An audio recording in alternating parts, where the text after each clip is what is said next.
It took from morning until midday for Peter and Angelina to climb down from the hidden mountain lake, the breezes governing them as they gently flew down the slope, through the alpine fields of heather, and returned to the village. We have joy and happiness, a double treasure, said Angelina. Happiness being our wealth of contentment. That's a good definition, answered Peter, for happiness is defined as the state of being content with what you have. And of reveling in the moment. That's what we have right now.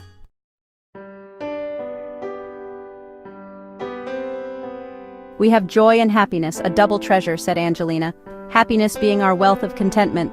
That's a good definition, answered Peter, for happiness is defined as the state of being content with what you have. And of reveling in the moment. That's what we have right now. And appreciating our very existence and love. And our good health, all with gratitude. And every other good, stable, and smooth thing that the brain ordinarily filters out when the scene is unchanging.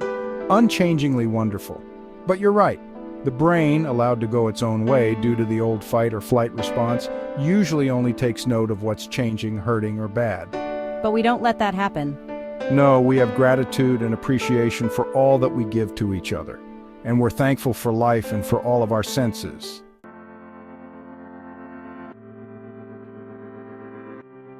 Reaching town, Peter and Angelina sat down to brunch at an outdoor cafe, Angelina having quiche and Peter having chicken and shrimp over linguine.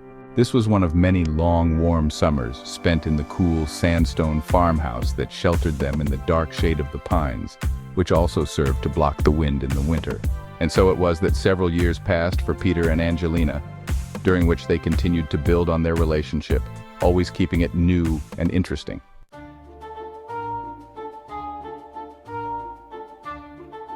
Exciting and serene at the same time. Sounds exciting.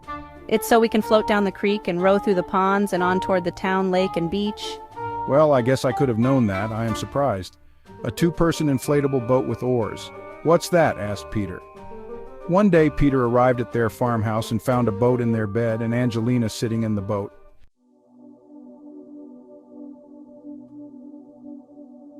It was a small boat, and they fit snugly into it, sitting face to face, their legs crossing and barely allowing for the oars to pass over. However, the relaxing sensations from floating made up for any small inconveniences of comfort as they rowed forth from the town dock, where an old fisherman looked at them and thereby remembered his youth. Sometimes they'd use the oars, but often they'd just float on the river tide that pushed up the inlet. Boating was like the weightless feeling that comes just after making love, that effortless gliding in the aura of spirituality and sensuality. They found a creek feeding the inlet and drifted up it amidst jungle like bird cries and imaginary alligators. Later, they crossed the channel to a nature sanctuary and disembarked there into the woods for kisses and privacies, which were never chronicled in their journals, for this was Neverland, and therein the adventures remained, but we can surely imagine it by now.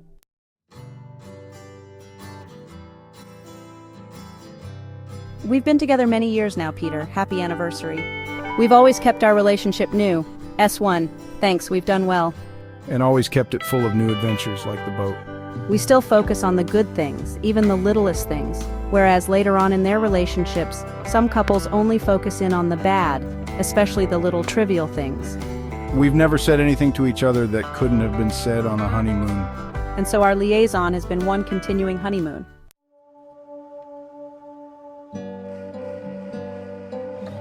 Peter and Angelina had been walking the Appalachian Trail throughout a perfect autumn, alone together in the woods, much as they had been long ago at the beginning of this epic.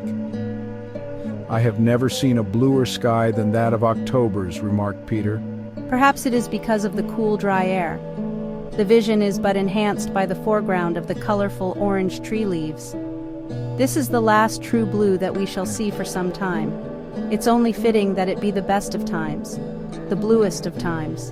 Following the harvest, the moon was still a strange sight at 11 a.m. setting in the west, quite a large chunk missing from its battered orb. Also, there was the sun well risen in the east, seeming to balance the moon as its echo.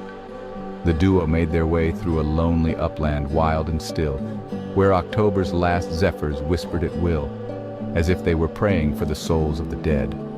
Towards evening on a November's day, the first quarter moon rose very early, sitting atop the evening star, but then rose later and later each day, drawing away from Venus and thereby adding light to its own face.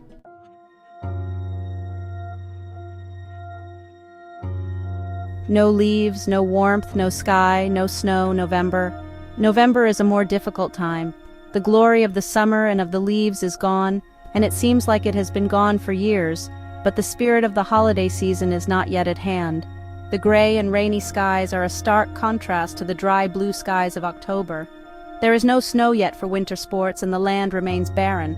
The land is dead, and the very year itself continues to die in the night. The day is so short that when one gets home for dinner, it already seems time for bed. Time for hibernation, perhaps. To these feelings add the specter of a long, drawn-out winter. Now we even long for February. Come December, we wake a little, when auroras will set fire to the polar heavens to give color to our lives during the festival of the Yule.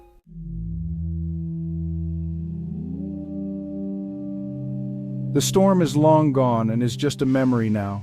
The day, though nearly over now, is bright near its end. Helios has warmed our hearts.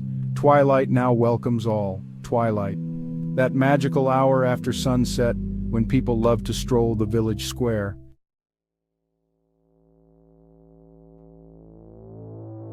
The second summer was warm but brief this year, and some weeks passed.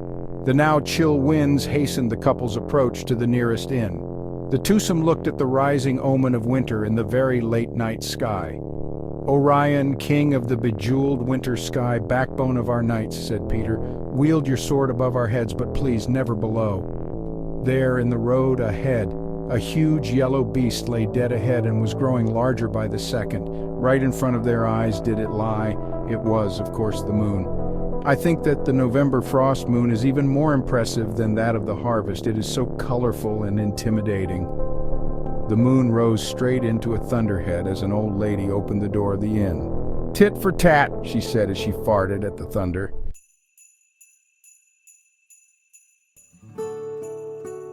Christmas came and went at the inn, hardly making a dent in the already festive atmosphere. However, the stone walls and withered gates of the inn had warmed with the festival of the Yule, the baker's cakes, the rituals of the Druids, and the cutting of the sacred mistletoe from the chosen oak. Lazy winter days turned into weeks.